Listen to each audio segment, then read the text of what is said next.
and living in Poland with the family. Yeah, before the war, things were okay. They were living a normal life. Warsaw Ghetto, was working. They take us to work every day to work. It was very bad. The Holocaust is important because it's history, and it's my history.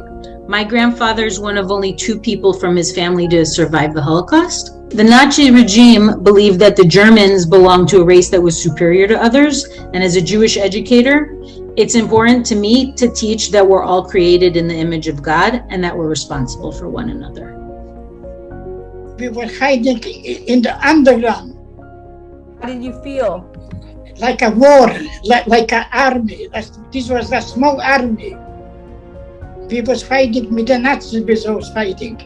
We have to move from one place to another place every day. We need to learn.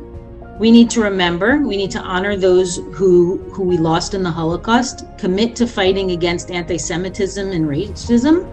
And we also need to look ahead to see the type of person we want to become.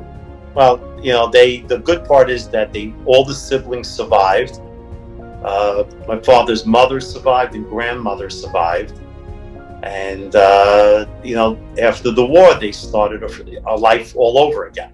I think it's important that we examine the roots of prejudice, intolerance, and hatred so that we can learn from history.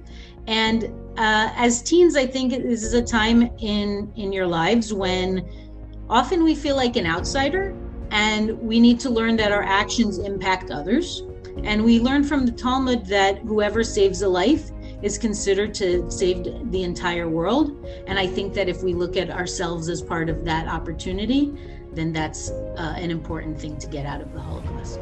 We cannot go back and change past events that occurred, but what we can do is learn from them so that they do not happen again.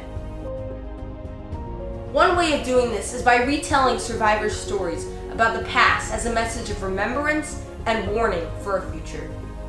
Another way is by recognizing how powerful my voice is. Despite being 13 years old, I can use that voice to speak up about issues that we face through speech and debate and bring awareness to these issues. Right now, I'm impacting change in my life by helping out my community. I am part of an organization called National Junior Honor Society, where we create fundraisers and participate in community affairs.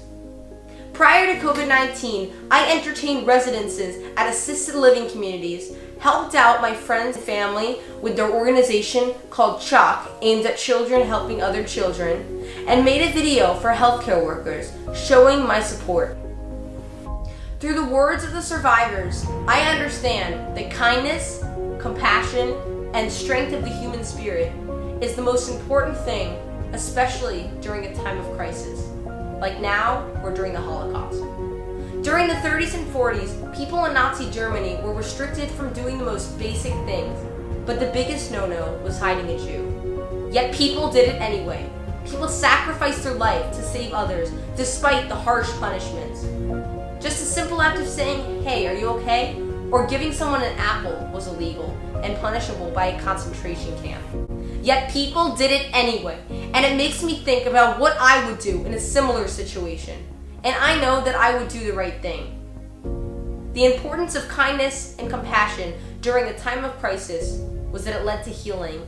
Kindness is what I believe rid the world of Nazi Germany once and for all. We saw people fighting back because of their values in the Warsaw Ghetto Uprising, as well as now during the Black Lives Matter movement, fighting for freedom and justice. We cannot go back and change the past, but what we can learn through a terrible genocide of hate and prejudice is that good can prevail and overrule evil. All we need to do now is to come together and spread these positive ideals.